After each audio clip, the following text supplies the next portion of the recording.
Monsieur le Président, bonjour et merci d'avoir accepté cette invitation pour cette grande interview sur Télé Sahel. Ma première question, Monsieur le Président, vos prises de parole sont rares. Certains estiment même que le CNSP et le gouvernement doivent communiquer davantage. Que répondez-vous, Monsieur le Président, à tous ceux qui soutiennent cette idée? Bonjour, Monsieur Abdoulaye. Bonjour au peuple nigérien.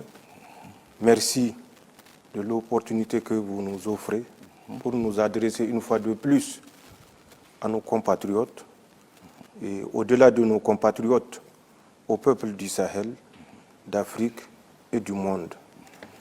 Permettez-moi d'avoir une pensée pieuse envers les martyrs civils et militaires du terrorisme dans notre sous-région. D'avoir également une pensée particulière envers les veuves et les orphelins, envers l'ensemble du peuple du Sahel qui souffre le martyre depuis plus de 10 ans, en particulier le peuple nigérien qui supporte non seulement les affres du terrorisme, mais les affres d'un terrorisme étatique à travers l'embargo et les sanctions injustes à lui imposées. Que Dieu subhanahu wa ta'ala couvre de sa rahma tous nos martyrs. Pour répondre à votre question, la communication, oui, c'est l'art de transmettre un message.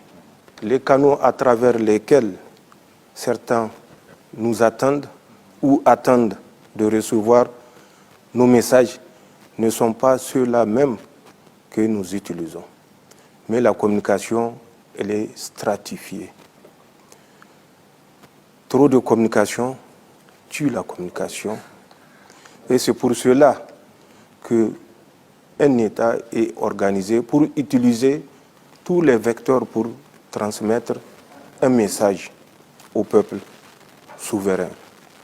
Et ces vecteurs-là sont utilisés par le Conseil national pour la sauvegarde de la patrie.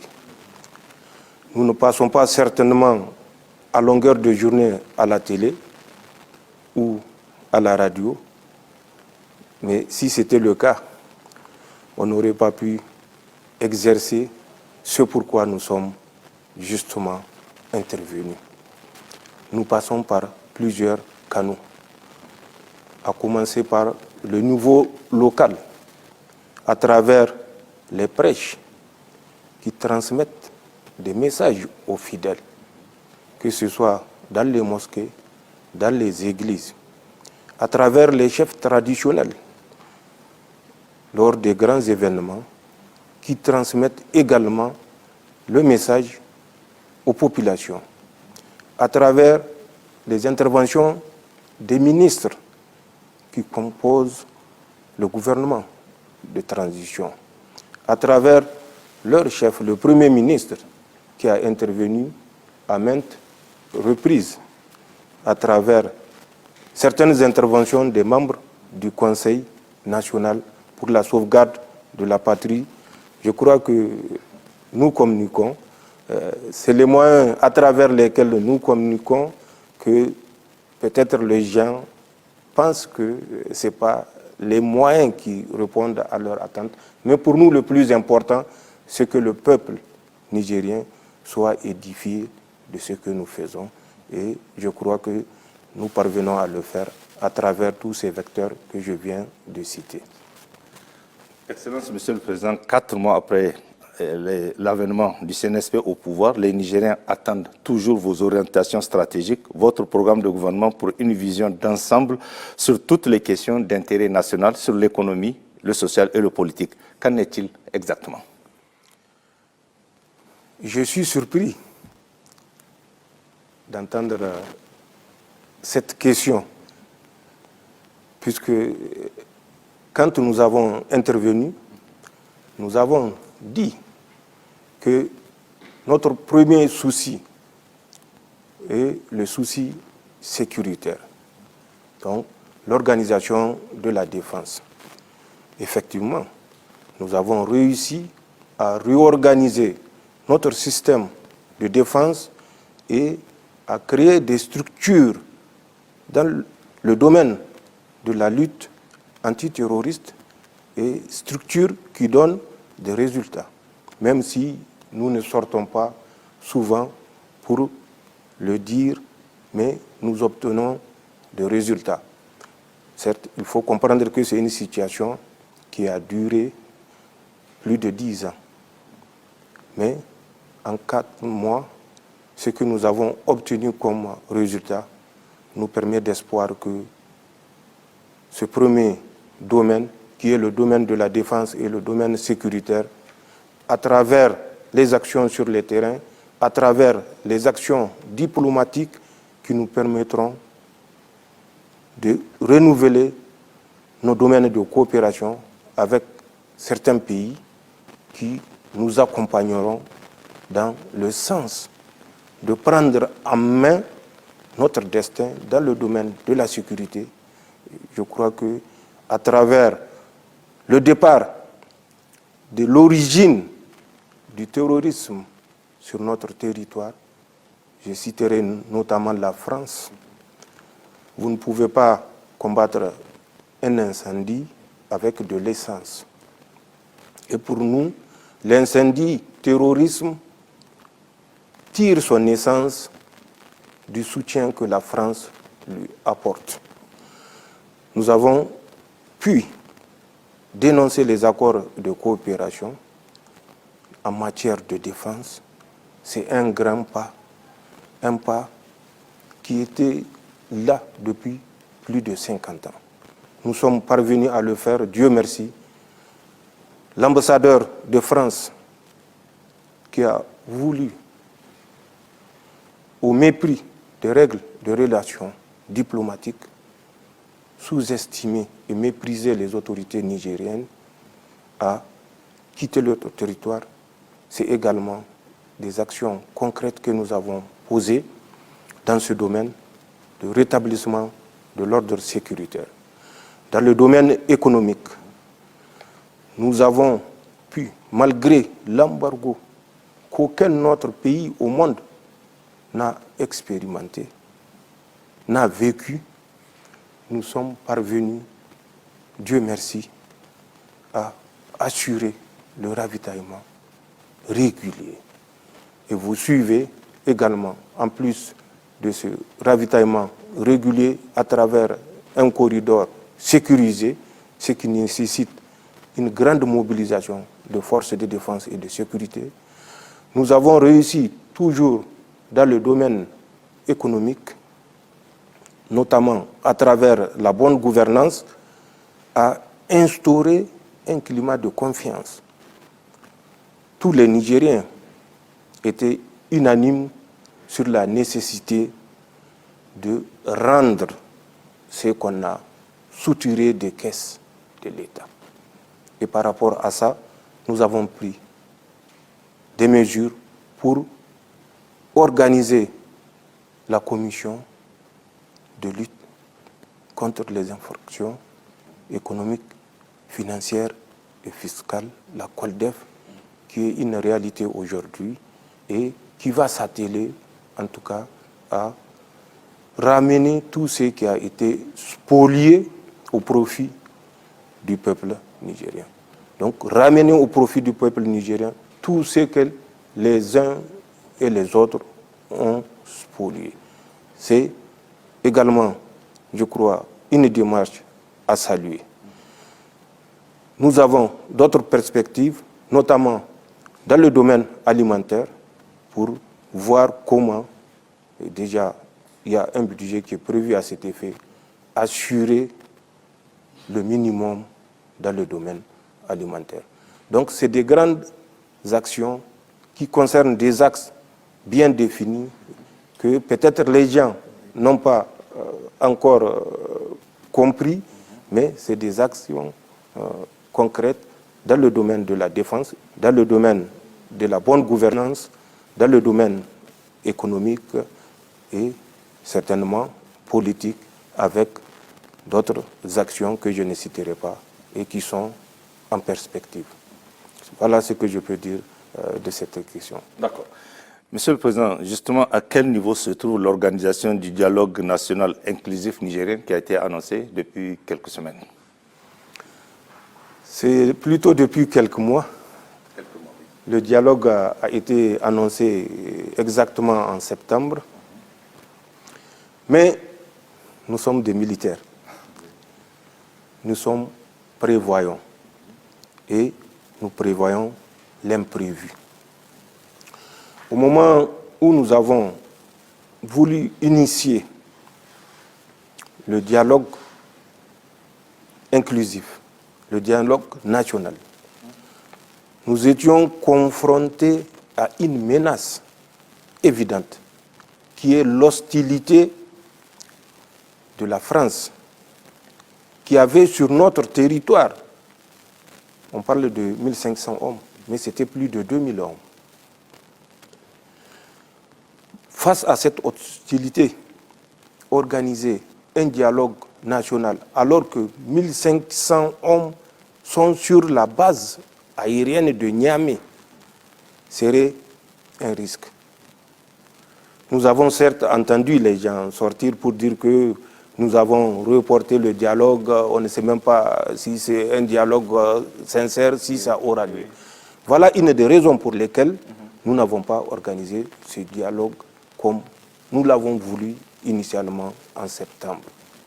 En plus de cette menace de la présence des troupes françaises sur notre territoire, et où c'était un impératif pour nous qu'ils quittent notre territoire, malgré l'hostilité ouverte des autorités françaises, nous avons pu faire partir ces troupes. À l'état d'aujourd'hui, il reste une centaine et ils vont partir. En plus de cela, vous savez que le Niger, même si c'est de façon télécommandée, faisait face dans la même période à une menace d'agression de la CEDEAO.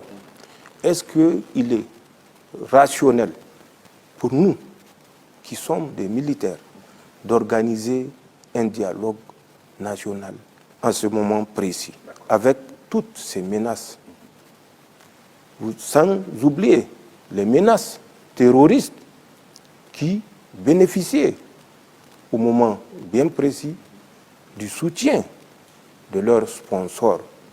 Toutes ces raisons, même si nous ne sommes pas sortis pour le dire ouvertement au peuple nigérien pour des raisons stratégiques, nous ont poussés à surseoir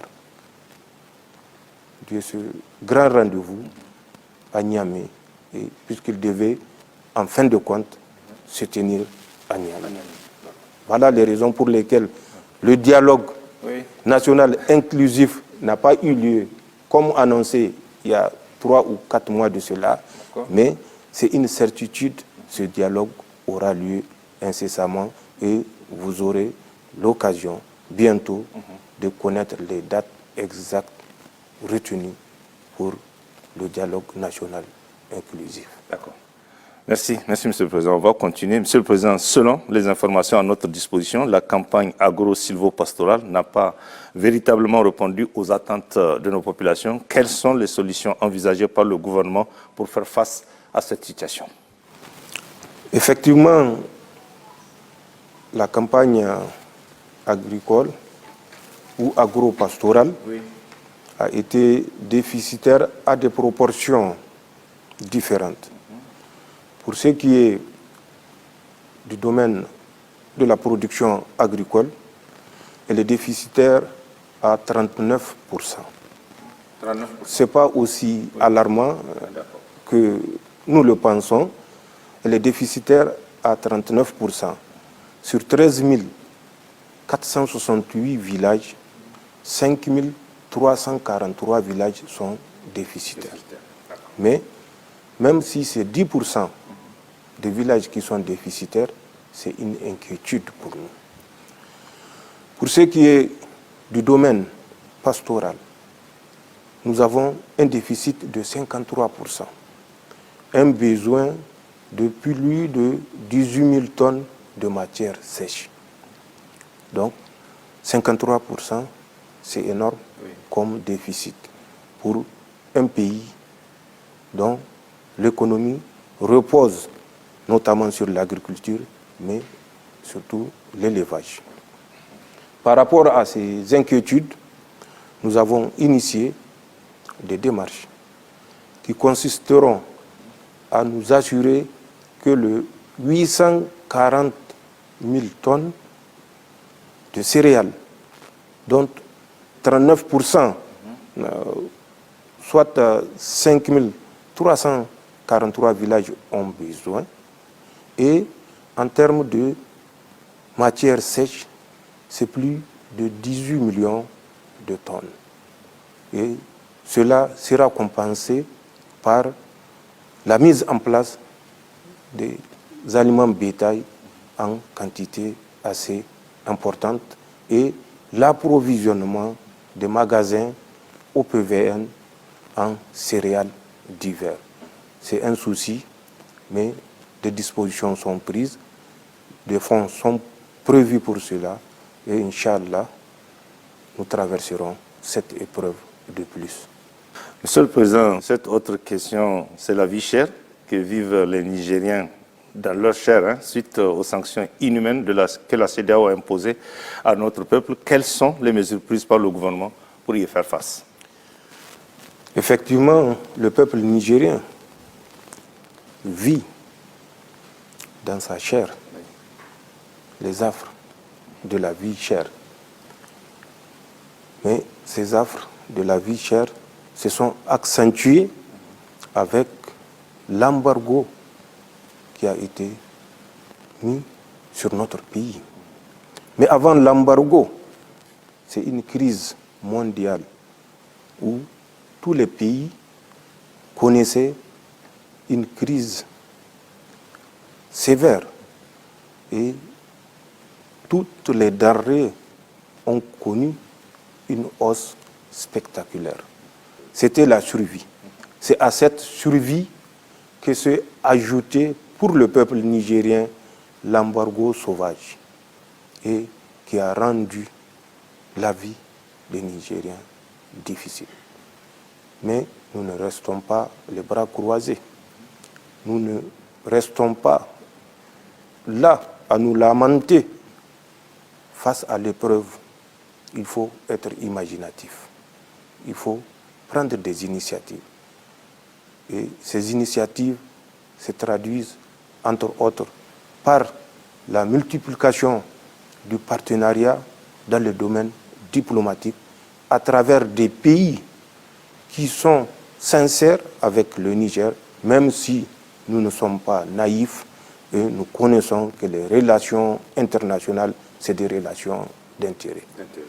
Mais nous sauvegardons les intérêts du peuple nigérien, nos partenaires sauvegardent leurs intérêts, mais pour nous, le plus important, c'est le peuple nigérien. Comment, à travers nos relations diplomatiques, sécuriser des corridors, obtenir un accompagnement alimentaire dans le respect et la dignité. Pour ce qui est des solutions au niveau local, nous avons multiplié la recherche de corridors pour assurer un ravitaillement dans des conditions sécurisées au peuple nigérien. Ces corridors que nous avons eu à prospecter sont le corridor du Burkina Faso, le corridor de la Guinée, Conakry, le corridor de l'Algérie et le corridor de la Libye. Sur certains corridors, nous sommes très avancés et vous le remarquez, avec le système de protection et d'escorte que nous avons mis en place, avec ce système, nous arrivons à maintenir une cadence régulière permettant d'approvisionner les marchés, non seulement de Niamey, mais de l'intérieur du pays. À titre de rappel, actuellement, ça fait depuis le 28 novembre que des camions sont en train de rentrer par un corridor ami pour assurer, et de façon ininterrompue, plus de 4000 camions sont rentrés du 28 à la date d'hier. C'est un effort colossal qui exige la mobilisation des forces importantes et que nous allons faire de façon soutenue pour que la vie chère liée à l'embargo soit levée. Il restera bien évidemment la vie chère, vie qui est liée à l'environnement économique mondial. Et ça, certainement avec le temps, d'autres solutions seront trouvées. Voilà ce que nous faisons pour essayer d'atténuer la souffrance du peuple nigérien, peuple que je félicite pour sa résilience. Excellence, Monsieur le Président, vous avez procédé à l'installation de la COLDEF il y a quelques jours. Quelles sont les assurances et les garanties que la COLDEF ne sera pas, comme toutes les institutions similaires dédiées à ce type de mission, lors des transitions passées et qui ont eu, somme toute, des résultats mitigés? Est-ce que cette fois-ci, la COLDEF aura véritablement les moyens de sa politique et quelles sont les garanties pour son indépendance et la réussite de sa mission? La commission de lutte contre la délinquance économique, financière et fiscale est une volonté populaire.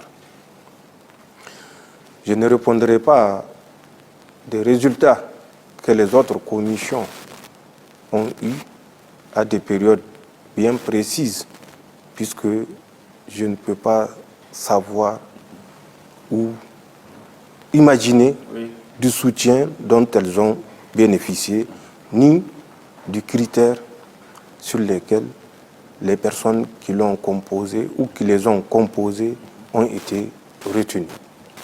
Pour ce qui est de la COLDEF, c'est une volonté populaire que les Nigériens ont manifestée.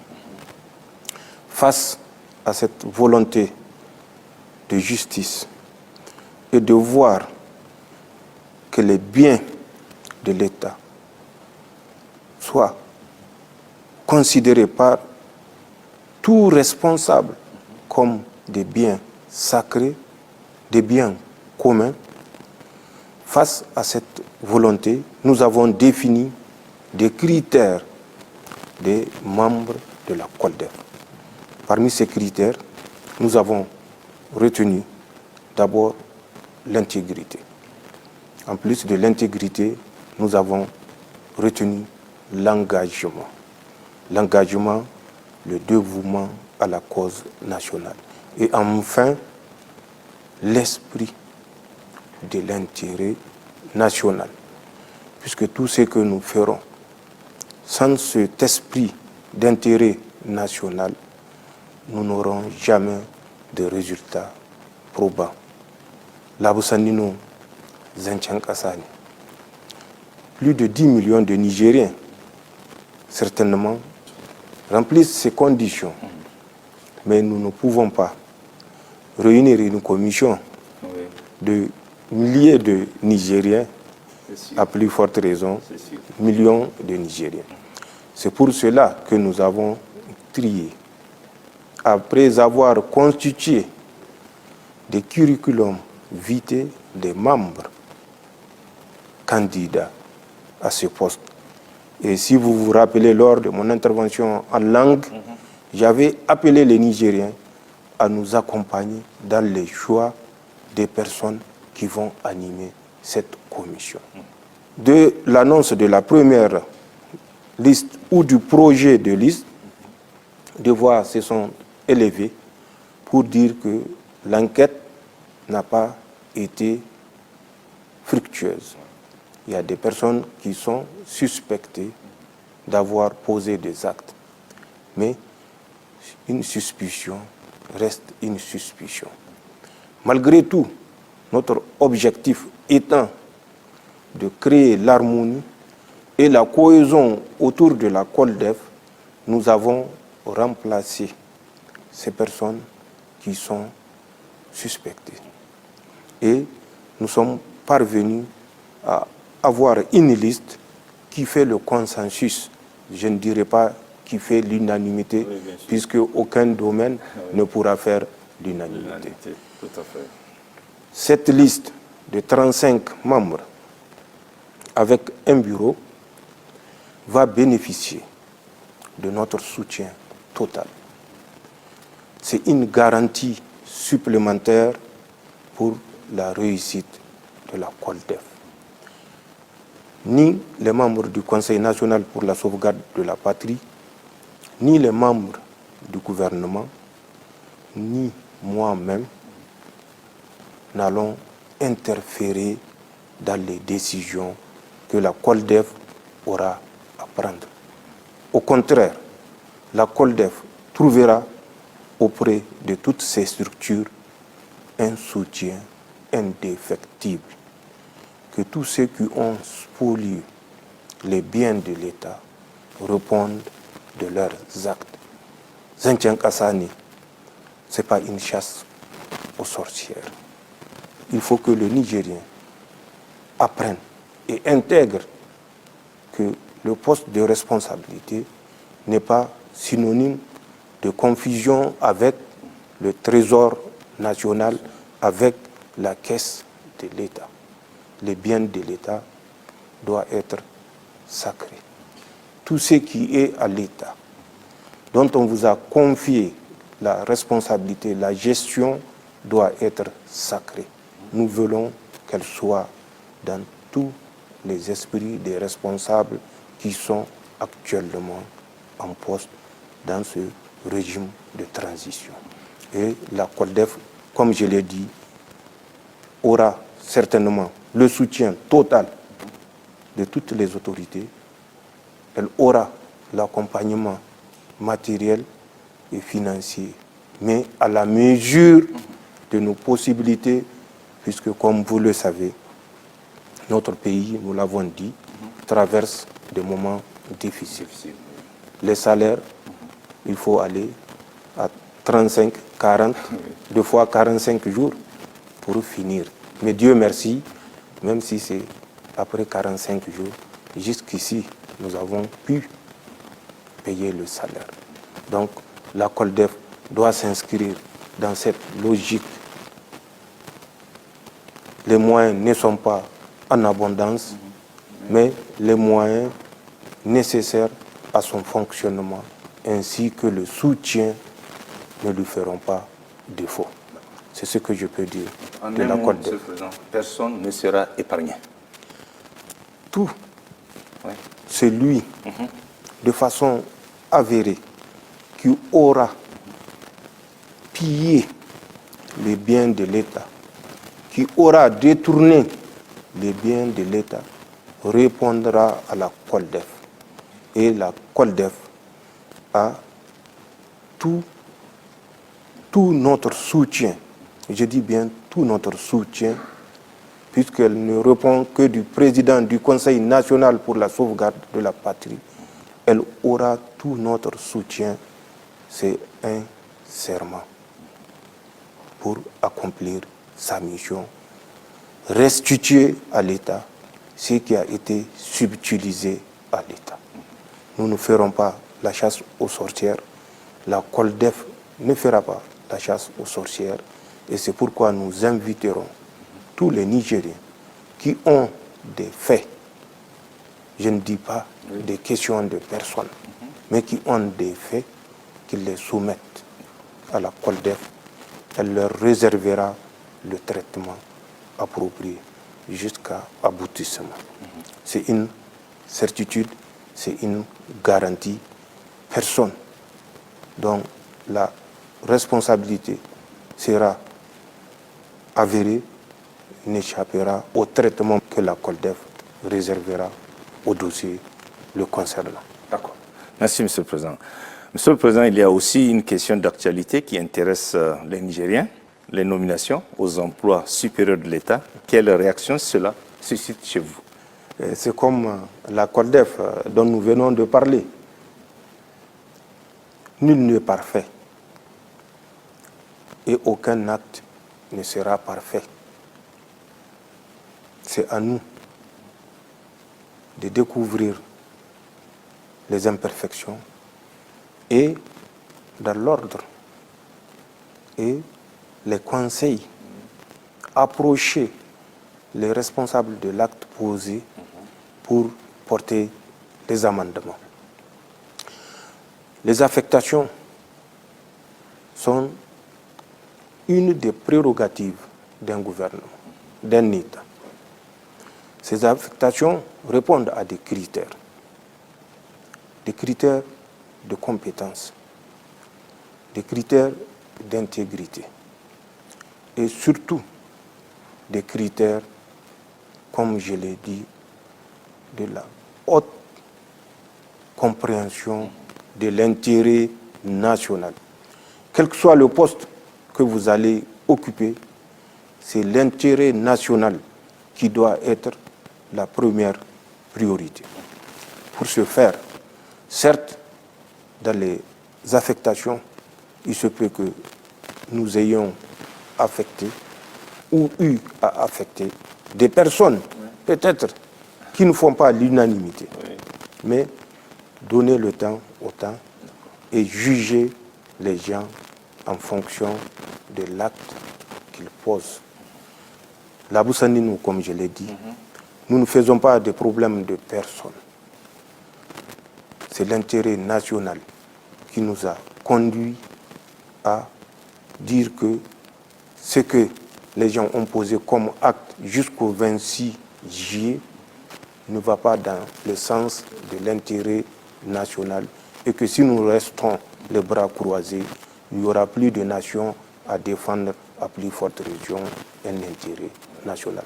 Donc, que les Nigériens, de la même façon dont nous sommes sortis librement pour mettre fin à la dérive, qu'ils nous ont soutenus, qu'ils nous soutiennent dans toutes les désignations que nous aurons à faire. Et comme je l'ai dit, s'il y a des propositions, des recommandations, que ça se fasse selon les règles établies. Un État fonctionne en fonction des règles, selon des règles définies et connues des citoyens. Donc, respectons ces règles et observons, donnons un délai de grâce aux personnes nommées pour en tirer des conclusions. Et c'est tout ce que je peux dire par rapport à ce domaine d'affectation ou d'occupation des postes qui font souvent l'objet de bruit. Mais malheureusement, des fois, des bruits sont exagérés. Quand j'entends certaines personnes dire que non, un tel ne mérite pas, si on ne le dégage pas, pour utiliser le terme militaire, nous allons en guerre contre le Conseil national pour la sauvegarde de la patrie. Quand on dit aux gens que certaines fonctions sont définies par des textes de loi, qui disent quelles conditions remplir pour occuper tel poste, et que certains compatriotes disent que je ne dirai pas le mot, mais jeu de la loi, c'est au regret d'entendre des propos comme ça. Nous sommes dans un État qui respecte les règles. S'il y a lieu d'agir pour que le respect des règles soit observé, alors nous agirons. Excellence, Monsieur le Président, l'exploitation du pétrole nigérien suscite une série de questions sur lesquelles nos compatriotes attendent de l'État des éléments de réponse. D'abord, la première question que j'aimerais poser, quels sont les principaux gisements que nous avons au Niger? Effectivement, le domaine pétrolier, si vous vous rappelez, est un vieux domaine. Les premières prospections ont commencé déjà avant l'indépendance, dans les années 1959. Elles se sont poursuivies après les indépendances À un certain moment, elles se sont arrêtées parce que le problème que notre pays n'a pas pu résoudre, c'est le problème de prospection, c'est le problème de recherche. Nous attendons toujours que des compagnies étrangères viennent prospecter, faire des recherches sur notre territoire. Alors que nous avons la capacité et les moyens de faire ces recherches nous-mêmes en nous organisant. Donc, à un certain moment, les recherches et les prospections se sont arrêtées. Il a fallu attendre l'arrivée de feu son Excellence Tandja Mamadou, que son nom repose en paix, pour relancer et de façon dynamique et irréversible le domaine d'exploitation. Je ne dirais même pas de prospection, mais d'exploitation. Nous avons 4 blocs. Il y a le bloc Agadam 1 et 2, il y a le bloc Bilma et il y a le bloc Kafra. Ce sont des blocs où des quantités avérées découvertes par différentes compagnies, mais pas par des compagnies nigériennes, puisque, comme je l'ai dit, le Niger ne s'est pas encadré de dispositions pour pouvoir créer une compagnie qui puisse accomplir cette mission.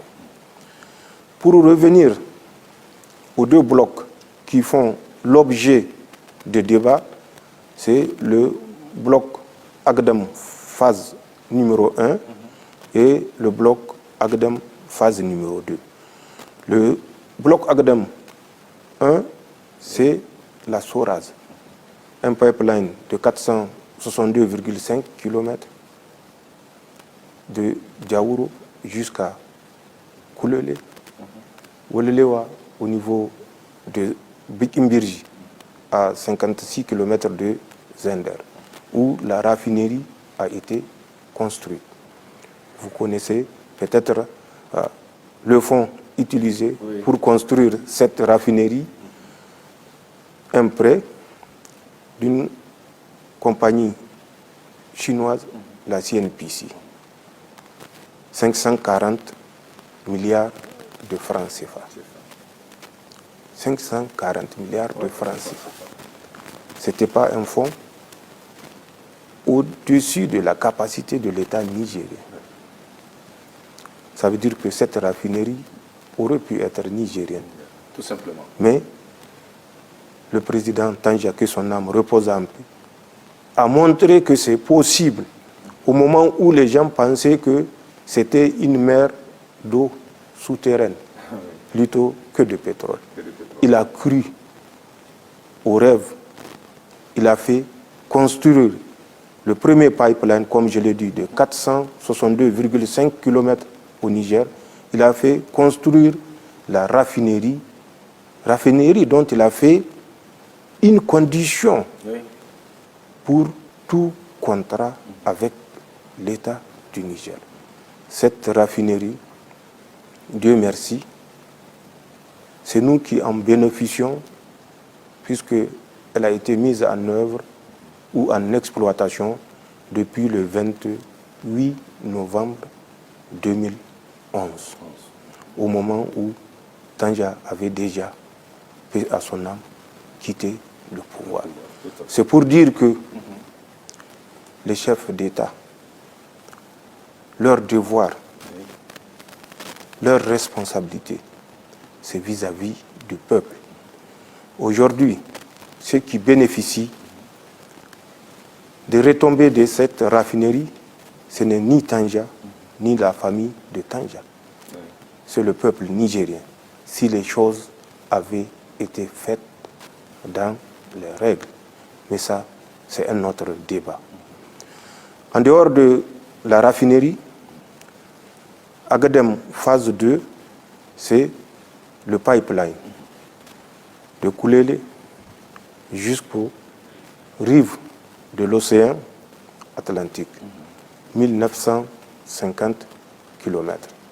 Ce pipeline, à l'instar de la raffinerie et du pipeline de la raffinerie, a été effectivement réalisé également, une fois de plus, sur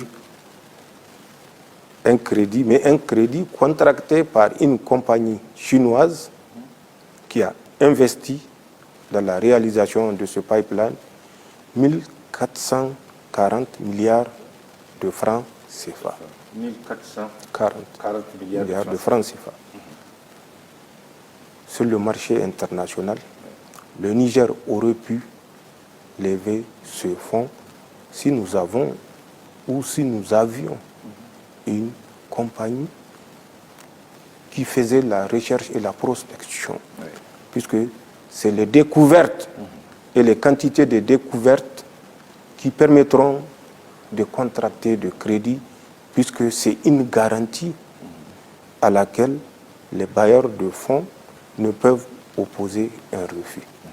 Mais soit le pipeline est aujourd'hui une réalité. Oui.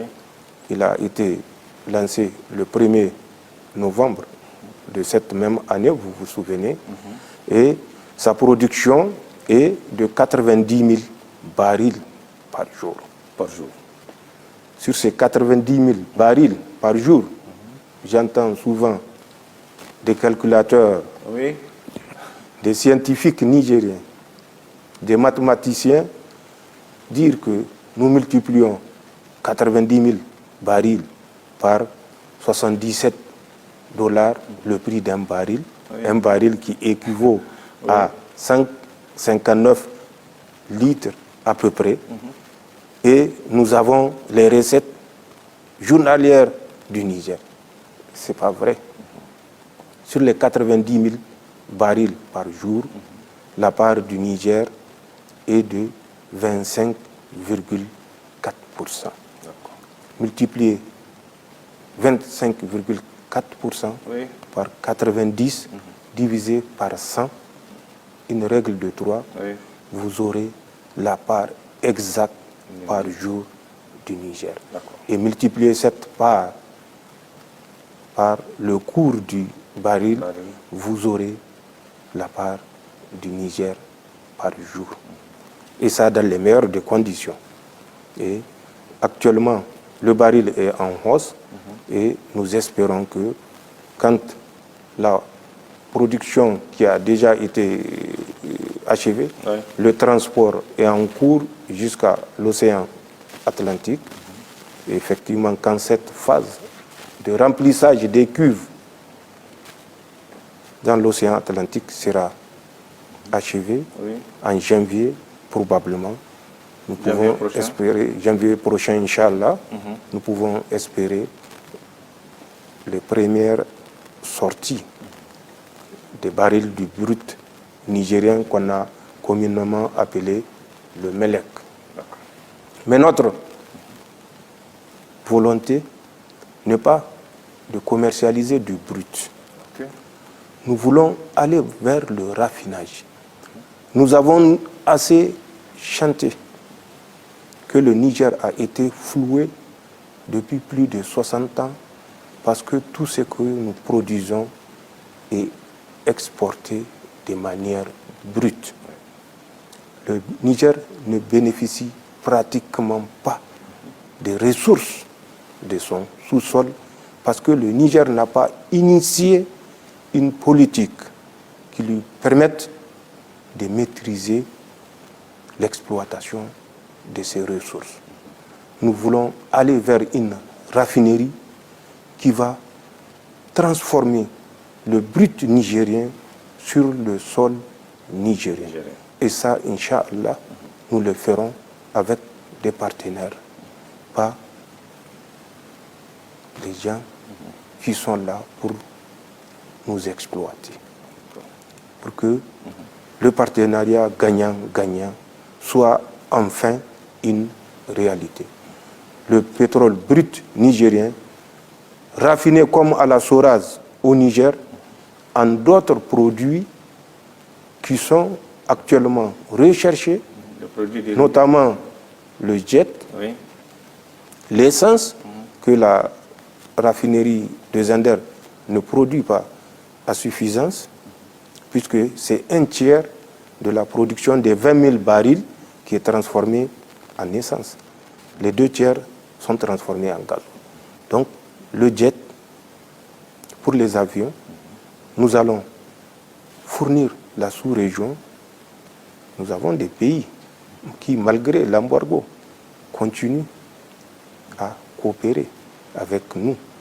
Et c'est l'occasion de les remercier, notamment le Mali, le Burkina Faso, vers lesquels nous pouvons exporter le pétrole raffiné, que ce soit du gasoil, du super, du jet, du pétrole lampa ou du gaz, selon la demande ou les demandes qu'ils feront. Nous avons dans le domaine du pétrole le bloc phase 1 Agadem, phase 2 pipeline. Agadem, c'est la Soraz, comme je l'ai dit, et la Soraz qui produit de l'essence et du gasoil, ainsi que du gaz et du pétrole lampa, depuis le 28 novembre 2011, et le pipeline, une longueur de 1950 km, dont les vannes ont été ouvertes le 1er novembre passé, et je vous ai également dit le coût de chaque investissement. Mais il faut que les Nigériens comprennent que dans le pipeline, sur les 90 000, le Niger, 25,4% de ces 90 000, ça doit faire, si mes calculs sont exacts, 22 860 barils jour. Multiplié par le cours du baril. Un baril, ce n'est pas 200 litres, c'est 158,98 litres. À peu près 159 litres. Donc, que les mathématiciens fassent le bon calcul et jugent en fonction des résultats de leur calcul. C'est ce que je peux dire dans le domaine du pétrole. Merci, Monsieur le Président. Excellence, Monsieur le Président, vous avez récemment effectué une visite d'amitié de travail au Mali et au Burkina Faso. Quel sens donner à cette visite dans ces 2 pays? Merci de la question. Pour nous, le Burkina et le Mali, ce ne sont plus des pays lointains. C'est l'espace de l'Alliance des États du Sahel. Et pour nous, il est naturel de nous déplacer à Bamako comme à Ouagadougou, dans l'esprit de l'Alliance des États du Sahel. Mais les raisons fondamentales qui m'ont conduit à initier ce déplacement sont de 2 ordres. La première raison, c'est pour remercier les autorités de ces 2 États de l'Alliance des États du Sahel, leur gouvernement et leur peuple pour le soutien indéfectible qu'ils ont apporté au peuple nigérien dans l'épreuve de la CEDEAO. Comme vous le savez, le 30 juillet 2023, 4 jours après notre intervention, la CEDEAO s'était réunie à Abuja pour décider non seulement de l'embargo, mais comme si le désastre de l'embargo ne suffisait pas, mais déclarer également vouloir constituer une force de la CEDEAO pour attaquer les Nigériens qui ont osé demander que la souveraineté de leur pays soit respectée. Face à cette menace d'embargo et d'agression militaire, le Mali et le Burkina ont fait une déclaration conjointe le lendemain, 31 juillet, pour s'opposer d'abord à cet embargo illégal et inhumain, mais affirmer leur solidarité avec l'État du Niger et les autorités nigériennes pour faire face à toute agression militaire aux côtés du Niger. Cette déclaration, comme je l'ai dit, a radouci beaucoup d'ardeur, a tempéré beaucoup d'ardeur. C'est grâce à cette déclaration conjointe du Mali et du Burkina Faso.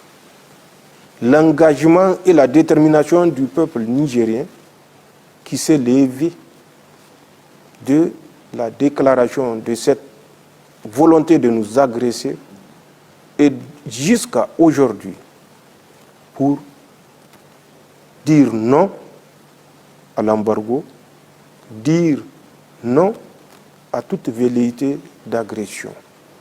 Je lui rends hommage et le remercie et l'encourage à continuer car le combat n'est pas fini.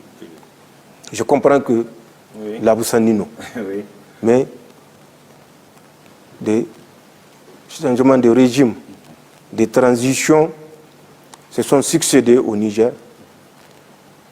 Ces transitions n'ont pas bénéficié du soutien populaire des peuples du Niger, des États du Sahel, d'Afrique et même du monde. Et c'est une raison de plus pour féliciter le peuple nigérien. La deuxième raison de mon déplacement, dans la même lancée de la déclaration conjointe du 31 juillet, le 16 septembre, vous vous rappelez, nous avons signé la création de l'Alliance des États du Sahel.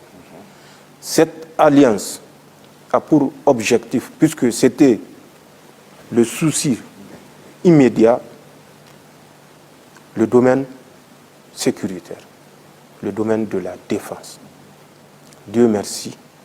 Nous avons mis nos moyens en commun et nous obtenons des résultats dans le domaine de la défense, dans le domaine de la sécurité, et notamment dans le domaine du terrorisme.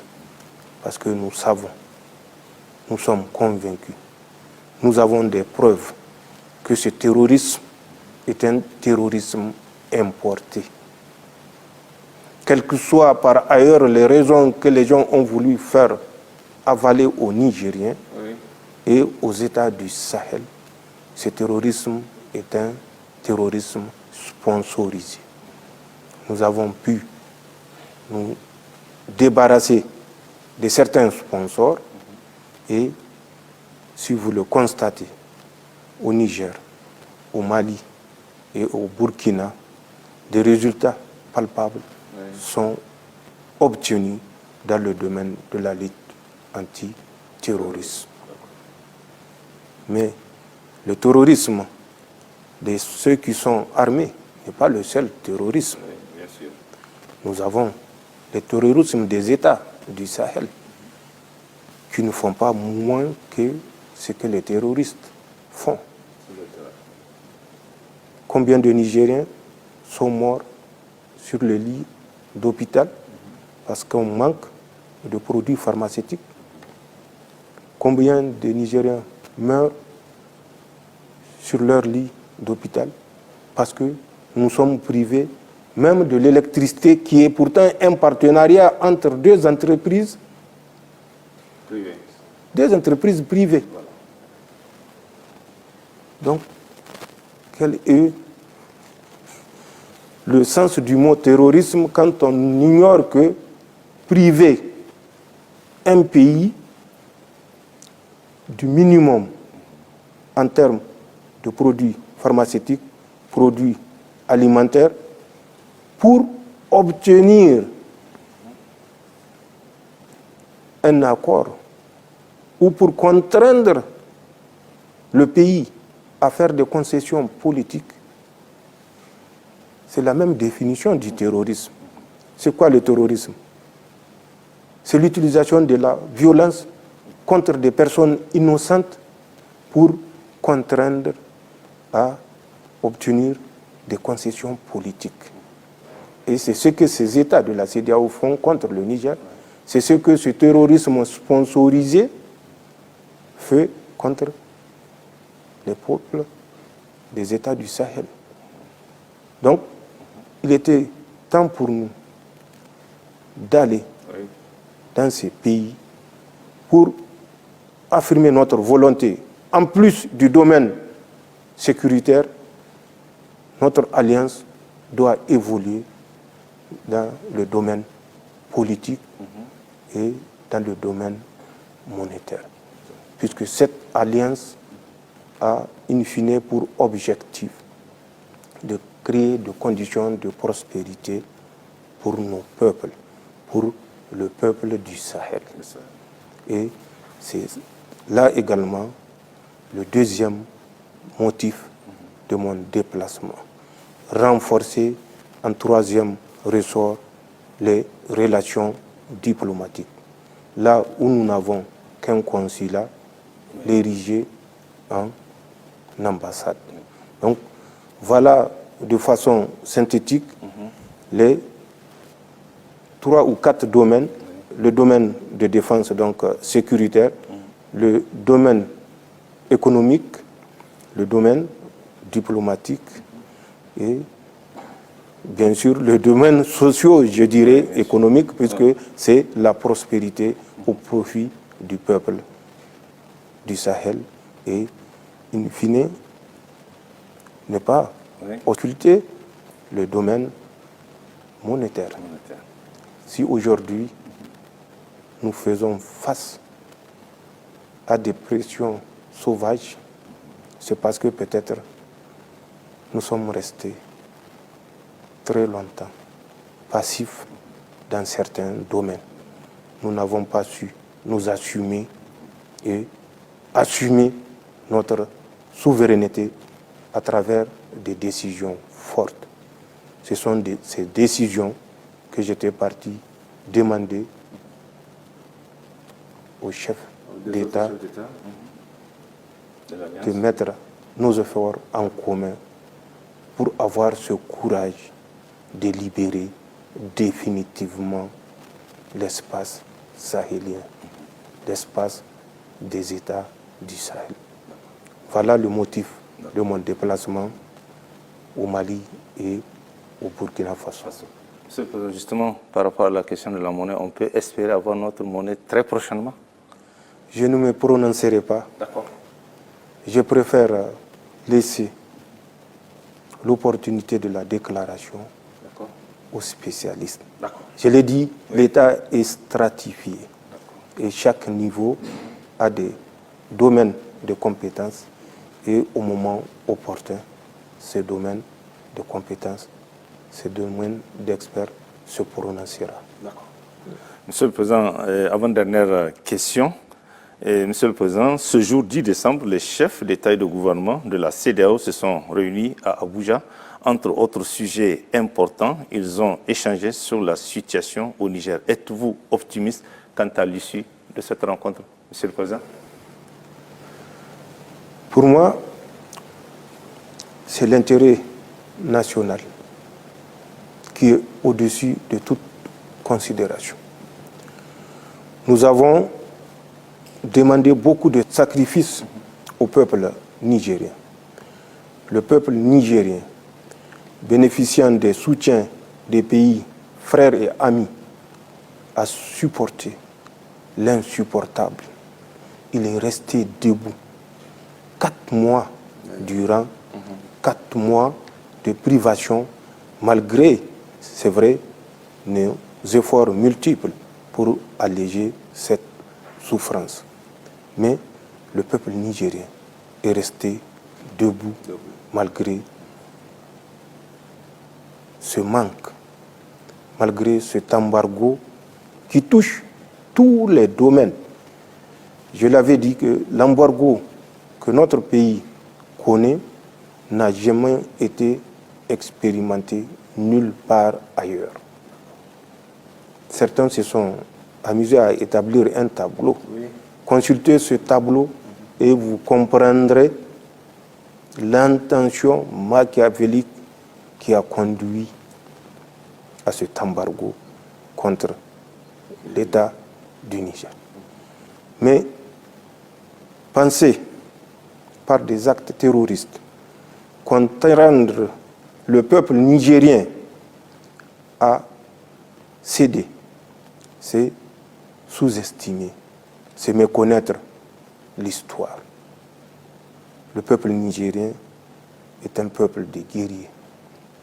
Nous sommes héritiers et dépositaires de ce que nos dignes prédécesseurs nous ont légué, la résilience dans l'épreuve, la cohésion dans l'épreuve. Certes, les temps ont changé, les hommes ont changé, les capacités ont changé. Mais le Nigérien, malgré ces changements, reste résilient. Mais ce n'est pas pour autant que nous allons demander au peuple, exiger au peuple de continuer à souffrir de cette situation. Mon espoir, c'est que l'embargo soit certes levé. Mais mon espoir, c'est de voir la nouvelle voie que nous nous sommes tracée nous conduise avec ou sans la levée de l'embargo de répondre à l'espoir du peuple nigérien, l'espoir de vivre en paix et dans la prospérité. Et je reste convaincu que ce nouveau partenariat que nous sommes en train de mettre en place avec des partenaires qui comprennent la situation de l'État du Niger, qui comprennent les raisons de notre intervention, qui comprennent le caractère vital de notre intervention pour notre pays. J'ose espérer que dans un proche, très proche avenir, que ces partenaires nous accompagnent à rétablir l'équilibre. Et Inch'Allah, avec ou sans levée de l'embargo ou des sanctions, malgré la menace de reconduire l'agression, le peuple nigérien sera debout dans le domaine que nous aurons choisi à travers ce nouveau partenariat que nous voudrons pour le bien de notre pays. On nous a assez muselés. Il est temps que tout un chacun comprenne qu'il va de l'intérêt de notre pays, intérêt qui a été spolié pendant plus de 100 ans.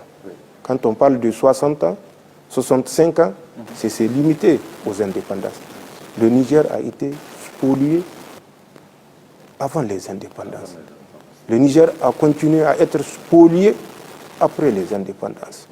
Et il est facile de constater le degré de spoliation dont nous avons été victimes à travers les accords que nous avons progressivement dénoncés et que nous continuerons, Inch'Allah, à dénoncer pour le bien de notre peuple.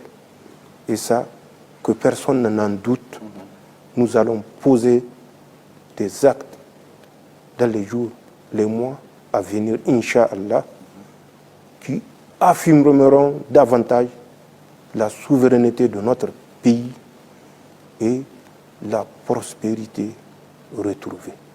Inch'Allah.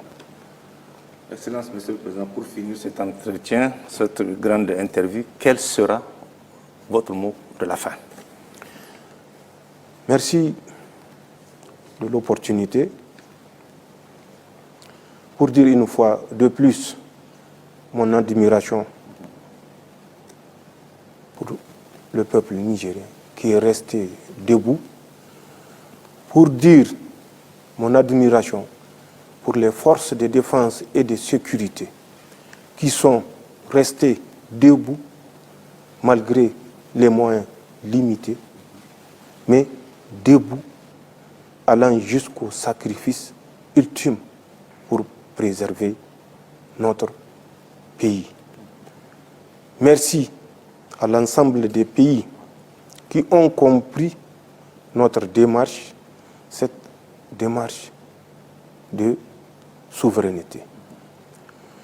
L'Abousanine, comme le disent nos compatriotes Zantian Kassani, nous sommes pour l'intérêt national et nous défendrons l'intérêt national, quel qu'en soit le prix. Je saisis cette occasion également pour dire que le peuple nigérien, à travers ses autorités, ont supporté l'insupportable. À travers des accords qui nous ont entravés. Ces accords, nous allons mettre les moyens qu'il faut pour les reprendre un à un pour le seul intérêt du Niger et du peuple nigérien. C'est un serment, c'est une promesse. Quel que soit le sacrifice, tous les accords qui ont empêché à notre peuple, à notre pays de bénéficier ou rentrer en possession de ce qui revenait de droit, que tous ces accords soient remis sur la table et que, soit avec le même partenariat, dans un esprit de l'intérêt national et de l'intérêt de l'investisseur, soit accepté ou rejeté si le partenaire juge qu'il ne peut plus se retrouver par rapport à la nouvelle ou aux nouvelles conditions que nous allons exiger. Est-ce pas aberrant de découvrir que le Niger, pays classé toujours dernier de la planète, que ce pays renonce aux taxes et autres droits des entreprises françaises qui exercent au Niger sous le fallacieux prétexte et accord que les entreprises nigériennes qui seront installées en France bénéficieront du même traitement. Est-ce qu'on a même des vendeurs à la sauvette qui exercent en France? Non. Donc, c'est pour comprendre à quel degré, et ça fait plus de 60 ans que ça dure. Et quand j'entends que les Nigériens pensent que des actes n'ont pas été posés, je me dis que nous avons besoin de connaître notre pays. Est-ce que ce n'est pas aberrant, à l'état actuel, que ce soit le Niger qui paye les taxes aéroportières, les taxes douanières, au profit des forces qui sont sur notre territoire?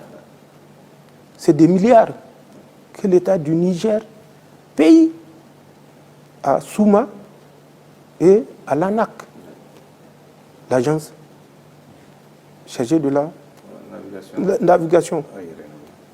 Allez-y, demandez ce que nous devons payer. Mais c'est une promesse. nous n'allons pas le payer. Que les Français qui doivent payer, payent. Nous avons dénoncé l'accord et à partir de cet instant, nous ne payerons plus rien à aucune force, au profit d'aucune force présente sur le territoire national.